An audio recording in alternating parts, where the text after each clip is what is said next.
Hello ചങ്കളെ വ്ളോഗിലേക്ക് ഏവർക്കും സ്വാഗതം. അപ്പൊ ഒന്ന് പണി അയിരൂരാണ്. അപ്പൊ അയിരൂർക്ക് പോണ വിശേഷങ്ങളും കാര്യങ്ങളും. അപ്പൊ അവിടെ പോയിട്ട് ഭക്ഷണം ഒക്കെ കഴിച്ചിട്ട് ഞാനും എന്റെ കുമാരേട്ടനും കൂടി ചോറിനാൻ വേണ്ടി പോട്ടെ. ഞങ്ങൾ രണ്ടാളായിരുന്നു ഇന്നത്തെ പണിക്കാരി.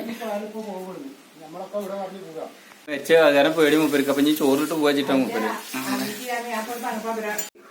ഓടിയൊരു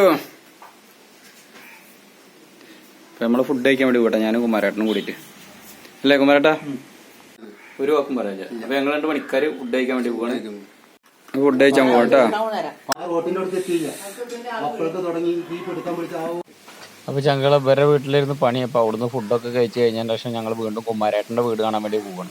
വെള്ളി മിഷീൻ ഉണ്ട് ഇവിടെ പണിയെടുത്തിരുന്ന കുമാരേട്ടന്റെ വീട്ടിലേക്ക് വന്നാട്ടെ. അപ്പൊ ഞാൻ അപ്പൊ ആ വീടൊന്ന് കാണാം. കുമാരേട്ടന്റെ മക്കളൊക്കെ എന്റെ കൂടെ പണിയെടുത്തിരുന്ന കേട്ടാ, ബാലനും അച്ചും. അപ്പൊ അച്ചുവിന്റെ വീടാണ്, തറവാട് വീടാണ് ഇപ്പൊ ഈ കാണുന്നത്. ഇതാണ് കുമാരേട്ടന്റെ വീട്.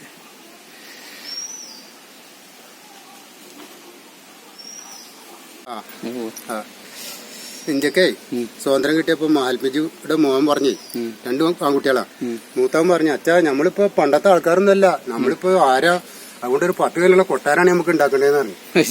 അപ്പൊ തന്നെ മാൽമിജി ഇങ്ങനെ കുറച്ച് പേരമംഗലത്ത് 24 തെങ്ങ് കയറി കഴിഞ്ഞിട്ട് വരികയാണ്. വരുന്ന വരവില് കുമാരേട്ടന്റെ വീട്ടിലൊക്കെ പോയി കഴിഞ്ഞ് അവിടുന്ന് വരുന്ന വരവില് പൂജാ സ്റ്റോറിൽ കയറിയിട്ട് പൂജാ സാധനങ്ങൾ മേടിച്ചിട്ട് വരികയാണ് കേട്ടാ.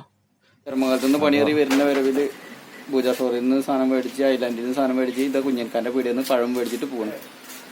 ഓക്കെ, അപ്പൊ മാറാടി കുഞ്ഞൻകാന്റെ പീടിയിലാണ് കേട്ടത്. ആയിക്കോട്ടെ, ഉള്ള വെച്ചോളെ.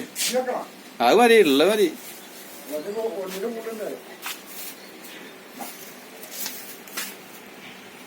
കുഞ്ഞൻകാന്റെ പീടിയിൽ നിന്ന് അവിടുന്ന് ഞാനിത് ഗോപിയേട്ടന്റെ വീട്ടിൽ ഇളനീരൊക്കെ എടുക്കാൻ വേണ്ടി വന്നിട്ടോ. ആ ശരി, ഗോപിയേട്ടന്റെ വീട്ടിൽ ഇവിടെ ചന്ദ്രേട്ടൻ വിളിച്ചിട്ട് വന്നത്. രാജന്റെ ഒക്കെ പാപ്പന്റെ വീട്. അപ്പൊ രാജന്റെ പാപ്പന്റെ വീട്ടില് തീരെ കയറാത്തൊരു തെങ്ങ് കേട്ടോ, ഒരു കൊല്ലട്ടോ അതിന്റെ കയറിയിട്ട്.